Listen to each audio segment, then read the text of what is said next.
두려워하지 말라 하시고 배에 올라 그들에게 가시니 바람이 그치는지라. 제자들이 마음에 심히 놀라니 이는 그들이 그 떡 대신 일을 기억하지 못하고 도리어 그 마음이 둔하여 졌음이라. 아멘. 우리 지난주에 쉬라 하나 예수님께서 정말 거지 전도를 하고 돌아왔는데 쉬라 말씀하셨다 그랬어요. 그리고 먹을 것이 없어서 배고픈 사람에게 주라 하셨다 그랬어요. 세 번째, 남기라 하셨다고 하셨어요. 우리 주님께서는 우리에게 쉼과 줄 수 있는 은혜와 남겨줄 만큼 풍성히 채우시는 예수님인 줄 믿습니다. 내 실력과 내 자랑이 아니라 주님께서 쉬게 하시고 주시고 또 남겨주시는 은혜를 베풀어 주시는 것입니다. 흔들어 안겨주시는 그 예수의 사랑이 담없이 우리에게 쏟아질 것입니다. 그런데 이제 제자들이 얼마나 놀랬겠어요. 귀신 나가죠. 그냥 병자들이 일어나죠. 오병이어 기적 일어나죠. 사람들은 몰려와서 주님 주님 하죠. 얼마나 흥분되고 기쁘고 이제 예수 따라 다니면은 먹을 것 착착 생기고 언제든지 예수님께 부탁하면 먹을 것 착착 생기겠구나. 얼마나 신났을까. 우리가 제자의 입장에 한번 서보십시다. 거지전도 나가서 병자들 일어나서 막 거지 귀신들 쫓아나가지, 먹을 것 생기지, 인기 많지, 사람들 몰려다니지, 얼마나 좋아요. 이건 내가 수지 맞았구나. 예수 따라다니다가 이게 복을 받아도 너무 많이 받았다. 이런 생각했을 거예요. 그런데 예수님께서 오늘 성경 본문에 재촉하사 강요하셨다는 뜻이에요. 얘 이렇게 막 신나서 난리인데 이제 얘 어디 가서 이제 또 기적을 베풀까? 어디 가서 오병이의 기적을 비칠까? 하는데 막 재촉하고 강요해가지고 쫓아버리신 거예요. 예수님은 따라가지도 않아. 혼자 산에 가셔서 기도하러 가셔버린 거예요. 제자들이 얼마나 예수님 왜 그러실까? 예수님 우리랑 같이 가셔서 또 인기 끌고 또 딴 지역 가서도 오병이어 기적 일으키고 병자들 일으키고 백성들 몰려오고 막 얼마나 흥분됐겠어요. 제자들 입장에서 신났죠. 하나님 일하면 이렇게 복 받는구나. 예수 따라 다녔어. 내가 그때 배와 형제들 아버지 버리고 예수 따라오기를 잘했지. 그런 마음이 들었을 거예요. 근데 그냥 예수님은 강요 원치 않는 바다로 내보내신 따라오시지도 않고 따로 기도회로 가버리셨어요. 제자들이 이제 노를 지을 때 얼마나 퍽퍽했을까. 신나게 은혜 받았고 막 떡 생기고 기적 일어날 때는 재밌지만은 기적도 안 일어나고 예수님은 그냥 우리 마음도 제자들의 마음에는 막 흥분해서 이제 퍼포먼스 다음에는 또 어떻게 해야 할까? 여기 가서 예수님한테 뭘 부탁해가지고 이거지 넘치게 또 떡을 받아야지 하면서 별 계획을 다 세우고 인생 꿈을 펼치고 베세다로 가서는 어떡하고 뭐하고 막 계획을 세웠을 거예요. 근데 예수님도 안 오고 노는 졌는데 풍랑은 와가지고 그냥 진도도 안 나가고 기적 다음에 힘든 거예요. 교회에서 모처럼 목사님한테 은혜 받고 가면은 남편이 더 힘들게 할 수도 있고 자녀들이 힘들게 할 수 있고 세상 문제 꼬여갖고 직장 상사가 나를 힘들 때 교회 가는 천국 같은데 은혜는 받았는데 다 힘든 거예요. 내 이득과 내 마음과 내 꿈과 비전과 성공과 맞지 않게 그냥 괴롭게 노만 겪고 속도도 안 나고 더디게 가는 거예요. 우리 마음에 이런 마음들이 있습니다. 예수님께서는요. 순종해서 바다로 노를 채로 갔는데도 풍랑을 만날 때가 있는 거예요. 왜 그러실까요? 우리 마음속에 있는 근본적인 마음들, 하나님을 통제하거나 하나님을 이용하려는 마음들, 기획사가 되려는 마음들이 우리 마음에 있어요. 그걸 빼내는 거예요. 자기 중심적 마음을 빼내는 거예요. 제가 조용필이 얘기하는 걸 들으니까 조용필이 공연을 하면은 초창기에는 기획사 있잖아요. 가수들을 이렇게 발굴해가지고 음반 내게 하는 기획사들이 횡포가 심해가지고 저작권을 싹 뺏어간다. 그러면은 아무리 가수는 바쁘게 돌아다니고 돈을 많이 벌어도 가수한테는 수익금이 별로 안 나온대. 처음에 그냥 앨범 내주는 게 고마워가지고.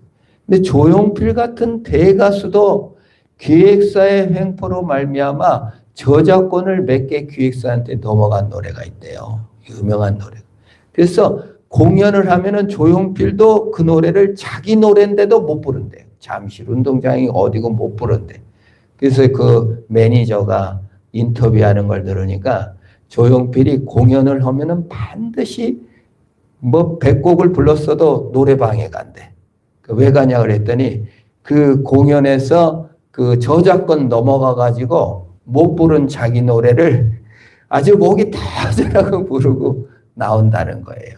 야, 정말 가왕이라고 불리는 조용필도 그 기획사에 한번 매이면 꼼짝없이 자기 노래도 못 부르는 신세구나.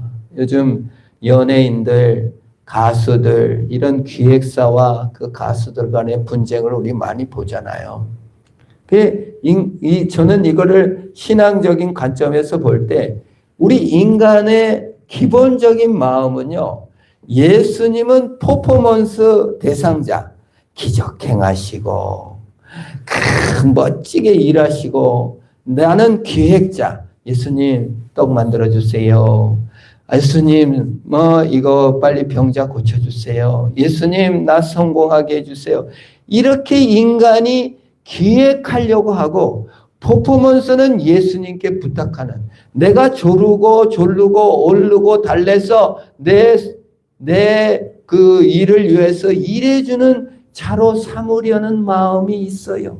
우리 마음에 은근히 그게 있어요. 왜냐하면 선악을 알게 나면 땀을 먹고 나서부터 인간은 항상 신을 내가 하나님같이 돼야지라는 은근한 마음이 있다 그 말이에요. 그래서 가장 예수님의 제자라 하는 제자들도 그 마음에 그냥 공연자, 기획자가 되려는 마음이 남아있는 거예요. 이번에 또 가서 무슨 일 일어나나, 기적을 관찰하는 자로서 자기가 신앙을 사는 제자가 아니라 말씀에 순종하고 하나님의 영혼, 내 조건, 내 공로, 내 자랑이 아니라 예수의 은혜로 주님 앞에 엎드리고 순종하는 게 아니라 내가 조건이 되고 내가 공로가 되고 내가 기획자가 돼서 조정하려는 마음을 주님께서는 꺾으시는 거예요. 참 이게 재밌어요. 풍랑은 그런 의미가 있습니다. 반대로 이게 요나의 경우는 반대예요. 요나는 하나님의 명령을 순종하지 않아가지고 풍랑을 만나요. 도망가서. 근데 공통점은 제자들은 하나님의 말씀에 순종했는데 풍랑을 만나고, 요나는 순종 안 했는데 풍랑을 만나요. 순종하면은 풍랑을 안 만나는 게 아니라 순종 속에도 우리가 교회를 다니면서도요, 예수를 믿는 속에서 내 조건과 내 공로를 의지하는 마음을 빼내지 못하면 요나처럼 불순종하는 거나 똑같다 그 말이에요. 내 마음이 주인이 되고 내 마음이 조건이 돼서 은혜를 받는 게 아니라 주님의 그 본 마음으로다가 하나님 앞에 엎드리는 것을 알게 하시기 위해서 예수님께서는 그렇게 때로는 풍랑을 보내시는 것을 우리는 알 수가 있는 것입니다. 예수님의 제자들이 예수님의 명령을 따라갔는데 그 풍랑을 만나니까 얼마나 낙심을 했겠어요. 순종의 결과가 이건가? 내가 이렇게 교회에 헌신했는데 나머지 결과가 이건가? 라고 할 때 우리는 참 정말 이해를 못하는 상황들이 얼마나 많습니까? 참 저도 신학교 동기가 장영원 목사님이시라고 계시는데 그분이 참 그 아들 둘 우춘이 사모님과 지민이 또 이렇게 있었는데 그 회사 부장 생활 하시다가 그만두고 신학교 입학했는데 자녀들도 너무 공부 잘하고 연세대 치유학과 4년인가 6년 장학생으로 들어갔어요. 근데 불이 나가지고 다 죽은 거예요. 막내만 살고. 아내랑 같이 문상 갔어요. 그때 아내가 이런 말을 해요. 세상에 헌신의 결과가 다 이렇게 불살라 죽는 것이 헌신의 결과일까요? 이런 말을 하는 것을 들으며 함께 많이 울고 정말 몇 달을 참 몸부림치며 슬퍼한 적이 있었습니다. 인생을 살다 보면 우리는 그래요. 이해할 수 없는 일을 너무 많이 만납니다. 그때마다 우리 마음속에 헌신의 결과가 이건가라는 마음이 들 때마다 가슴이 뒤집혀지고 벌렁벌렁하고 내가 이게 신앙이 이게 맞나 하는 두려움이 들 때가 있습니다. 그런데요, 우리 예수님께서 그걸 깨시는 거예요. 우리의 그 헌신의 결과를 우리의 생각으로 확정해 놓고 있기 때문에 항상 시험에 드는 거예요. 내가 이것밖에 안 되니까 이것밖에 안 주셨겠지 하는 마음. 하나님의 그 크신 은혜와 조건 없는 공로 없는 영원한 사랑의 개념을 이해하지 못한다 그 말이에요. 크다고 해서 이해하는 것이 아니고 작다고 해서 이해 못하는 것이 아닙니다. 풍랑 속에서 알게 되는 겁니다. 제자들이 처음에는 우리가 이렇게 주를 따라갔는데 주님의 말씀을 들었는데 이렇게 그냥 풍랑만 만나려고 내 인생. 그 속에는 뭐가 있습니까? 공로가 있습니다. 자아가 있습니다. 조건이 있습니다. 내 기획자의 마음이 있습니다. 내가 내 인생을 기획하는 거예요. 예수 믿으면 이렇게 돼야 된다라는 기준을 갖고 있는 거예요. 그게 무너져야 예수 그리스도의 은혜를 받는 것입니다. 우리는 공로나 자랑이나 조건이 아닌 영원한 예수 사랑 안에서 자유를 누리도록 하기 위해서 이런 일이 벌어져요. 때로는 순종했는데도 때로는 헌신했는데도 다 버리고 주를 따라갔는데도 안 될 수도 있는 거예요. 거기서 깨지는 겁니다. 거기에 은혜의 자리가 있는 거예요. 사도 바울이 복음을 전하려고 목숨을 걸고 복음을 전하고 아시아로 가서 아무리 전도하려 해도 전도가 안 돼. 사도 바울도 제가 위로를 받은 게 사도 바울도 전도를 아무리 하려고 해도 하나도 예수를 합니다. 사도 바울이 어떤 사람입니까? 손을 얹은 적 귀신이 나가고 무슨 앞치마 같은 것만 갖다 놔도 기적이 일어나는 사람인데도 그 사도 바울이 아무리 아시아에 전도하려고 해도 전도문이 안 열리는 거예요. 근데 자고 있는데 마케도니아 사람이 와서 도우라고 해서 그 꿈을 따라 이런 바다를 건너 서양으로 넘어가잖아요. 가서 자주장사 루디아를 만나고 거기서 복음의 역사가 일어나는 거예요. 하나님 하신 일을 우리는 때로 알지 못하는 겁니다. 우리가 막히는 것이 못나서 막히는 게 아니에요. 하나님의 뜻이 있는 것입니다. 그 사건이 일어난 것이 풍랑이 일어나는 것이 내가 못나서 내가 잘못해서 그런 게 아니라 하나님의 선한 인도와 놀라운 섭리가 있는 줄 믿으시기를 바랍니다. 천국 가면 알겠죠. 근데 여기서 몰라요. 그 큰 섭리를 우리의 기준, 믿으면 이렇게 된다라는 기준을 깨시고 영원한 하나님 사랑으로 참된 자유의 품으로 안겨주는 거예요. 세상 어떤 일에도 좌우되는 신앙이 아니라 하나님 안에서 참된 행복과 자유를 누리는 저와 여러분 되기를 축원합니다. 그래야 우리가 자유로워야 돼요.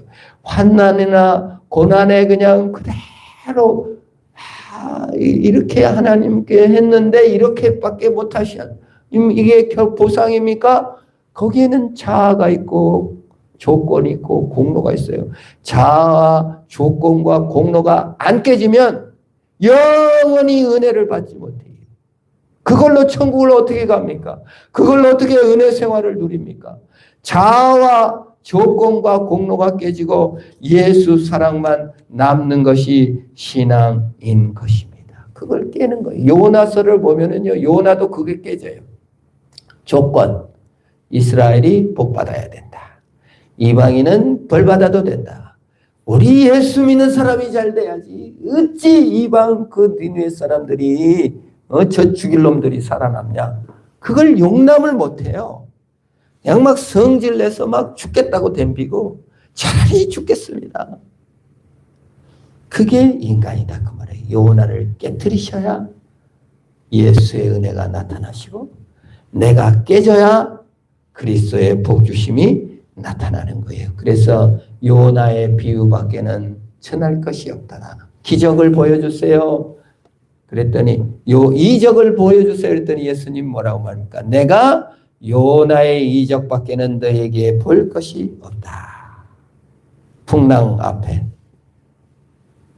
요나의 이적이신 주님께서는 자신을 깨뜨렸어. 우리를 깨뜨렸어.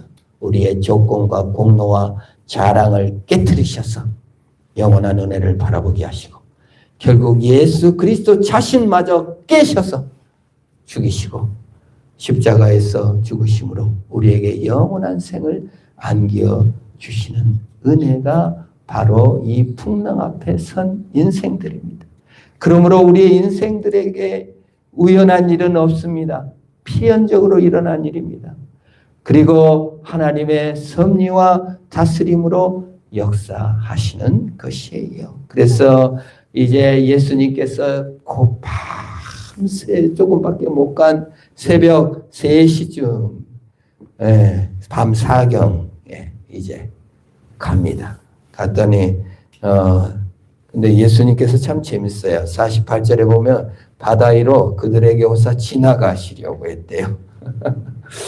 멀리서 그냥 베드로야 고생 많다 내가 왔다 이러시면 될 텐데 예수님은 무슨 영문이신지 그냥 지나가려고 했어요. 그런데 제자들이 너무 재밌는 게 오늘 성경에 보니 귀신인 줄 알고 유령인 줄 알고 막 소리를 지르고 와 놀래가지고 내 아내가 딸하고 함께 밥을 먹다가 내가 밥을 잘 먹나 이렇게 보는데 깜짝 놀래가지고 우리가 갑자기 정말 내 기대와 내 그 정상적 사고 방식과 다른 너무나 어떤 뭐가 갑자기 나타나마이나 해도 우리가 깜짝 놀래잖아요. 근데 제자들의 입장에서는 자신의 조건, 자기네 공로, 상식 이런 걸로 밤새 놀고 있는데 예수님이 바다 위로 걸어오니까 얼마나 놀랬던지 그냥 소리를 질렀고 귀신이다 그랬는지 유령이다 그랬는지는 몰라요. 근데 그냥 소리를 질렀대. 와! 막 놀래서 막 무서워가지고 막 부들부들 떨고 막 서로 껴안고 막 그랬는지 어쨌는지 어떤 상상해 보니까 너무 재밌어요. 예수님은 지나가려는 척 하는데 막 귀신이다고 소리를 꽥꽥 지르고 난리가 난 거예요. 유령인가 하고 소리를 지르니 기절을 하고서 비명을 질렀다. 근데 예수님께서 말씀하십니다. 그게 우리의 두려움이죠. 의외의 사건, 원치 않는 사건, 우연한 사건들, 건강 문제라든지 인간관계 문제라든지 사업의 문제들 얼마나 놀랄 일들이 많습니까? 그냥 안 일어났으면 좋겠는 일이 유령처럼 귀신처럼 망령처럼 막 이런 일이 일어나서 속은 시끄럽고 와 이게 인생인가? 과거로 돌아갈 수는 없나? 막 이런 막 방황할 때가 얼마나 많습니까? 그때 예수님께서 참 재밌습니다. 나다 그러셨어요. 내니 안심하라. 나니 두려워하지 말라. 3가지 말씀이에요. 나다 그러셨어요. 원어를 보면은 나다 그러셨어요. 출애굽기 3장 14절에 예수님 모세가 하나님 이름이 뭐예요? 그랬더니 나는 스스로 있는 자다. I am who I am. 무슨 말이에요? 나다 그 말이에요. 그래서 요한복음에는요, 이 에고 에이미, 나는 나다. 이 말이 많아요. 나는 선한 목자다. 나는 양의 문이다. 나는 빛이다. 나는 생명이다. 나는 길이다. 나는 떡이다. 이게 전부 다 그 예수님의 표현법, 여호와 하나님 표현법이에요. 나는 나다. 우리 인생길을 가다가 보면은 우리는 성공으로 자아 정체성을 삼으려 하고 우리는 내 조건으로 자아 정체성을 삼으려 하며 내가 성취한 것과 얻은 것으로 정체성을 삼으려 할 때 우리 예수님께서 말씀하십니다. 내니 안심하라. 하나님으로 정체성을 삼고 예수님의 은혜로 정체성을 삼고 예수님의 사랑으로 정체성을 삼을 때 우리의 승리의 발판이 될 줄로 믿습니다. 우리 얼마나 비교합니까? 성공도 비교되고요. 세상 성적은 다 비교되지만 내니 두려워하지 말라. 예수님 스스로 계신 자는 비교할 자가 없어요. 예수님보다 더 높은 자가 없기 때문이에요. 우리는 풍랑 속에 스스로 계신 여호와 하나님을 만나야 됩니다. 거기서 안심하라. 두려워 말라. 내니 두려워 말라. 귀신이 아닙니다. 우연한 사건이 아닙니다. 절망이 아닙니다. 여호와 하나님이 오고 계십니다. 여호와 하나님이 이 내 인생에 관여하고 계시는 것입니다. 여호와 하나님이 오실 것입니다. 배에 오르셨다고 그랬어요. 51절에 배에 올라 그들에게 가시니 바람이 그치는 지더라.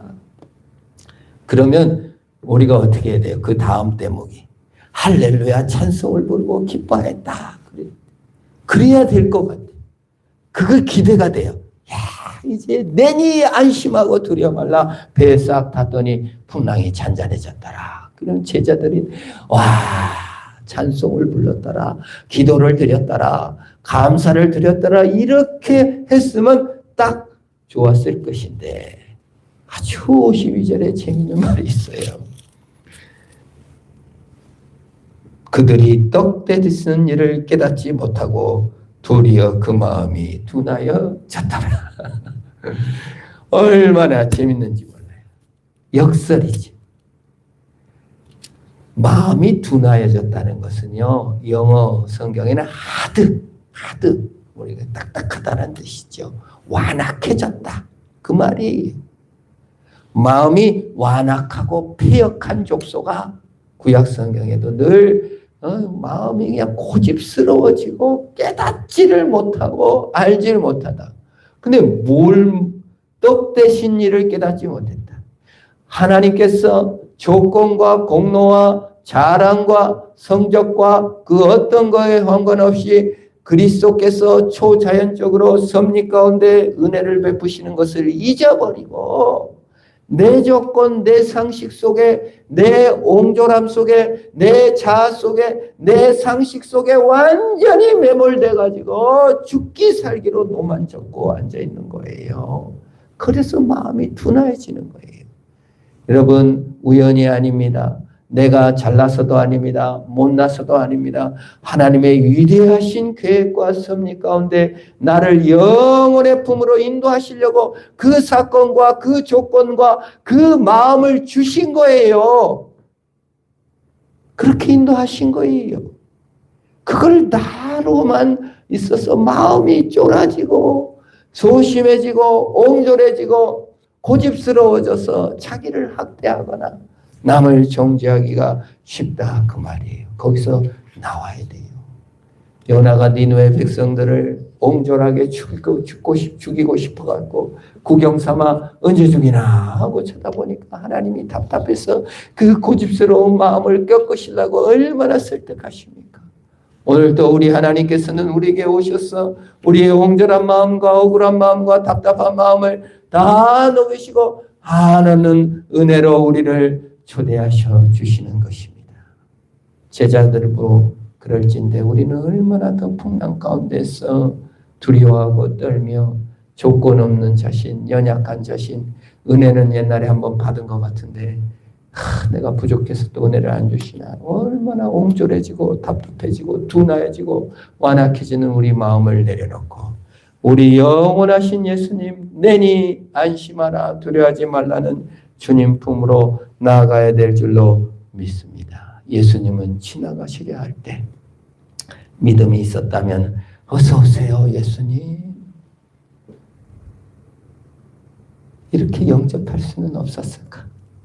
아니면 더 큰 믿음으로 예수님 먼저 가겠어요. 우리 풍랑 지나서 갈랍니다. 유령이 아니에요. 갑작스러운 사건이 아니에요.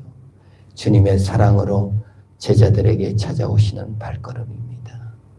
우리는 유령이요 두렵고 무섭고 마음이 답답해진 일이라고 생각할지 모르지만 주님 나라에는 우연이 없고 필연만 있고 하나님의 사랑과 권능이 있는 줄로 믿습니다. 오늘을 사는 성도 여러분 우리는 예수님 명령에 순종해서 잘 되는 것이 아니라 풍랑을 만날 수 있고, 예수님의 명령을 순종하지 않아 요나처럼 풍랑을 만날 수도 있을 것입니다.